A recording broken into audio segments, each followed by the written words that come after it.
நீங்கள் credit card use பண்ணுற நபரா கண்டிப்பாக இந்த வீடியோ உங்களுக்கு தான்.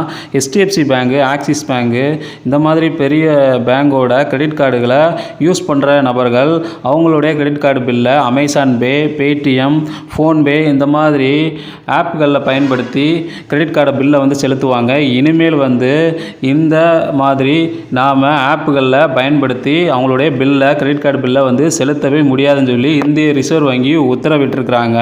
இது எதனாலன்னு சொல்லி பார்த்துடலாம். எல்லா கிரெடிட் கார்டு பில்லுமே இனிமேல் பாரத் பில் பே சிஸ்டம் மூலம் தான் செலுத்தப்பட வேண்டும் சொல்லி இந்திய ரிசர்வ் வங்கி உத்தரவிட்டிருக்காங்க. இது எதற்குன்னு பார்த்தீங்கன்னா நேஷனல் பேமெண்ட்ஸ் ஆஃப் இந்தியா இது மூலமாக வந்து பாரத் பில் பே சிஸ்டம் வந்து ஒருங்கிணைக்கப்படாததுனால தான் இந்த மாற்றம் வந்து கொண்டு வந்திருக்கிறாங்க.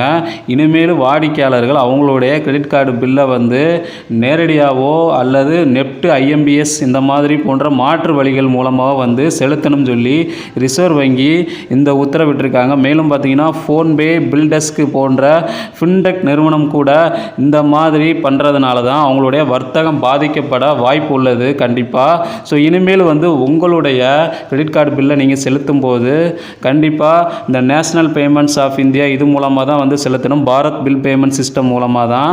ஸோ இனிமேல் வந்து அமேசான் பே, ஃபோன்பே, பேடிஎம் இந்த மாதிரி ஆப்புகளில் தான் வந்து பயன்படுத்தவே முடியாது அப்படின்னு சொல்லியிருக்கிறாங்க. ஸோ இந்த நடைமுறை வந்து யூஸ்ஃபுல்லாக இருக்குமா இல்லையான்னு சொல்லி கீழே கமெண்ட் பாக்ஸில் வந்து தெரிவிங்க. வீடியோ பற்றிய கருத்துக்களை கமெண்ட் பாக்ஸில் வந்து தெரிவிங்க. நன்றி.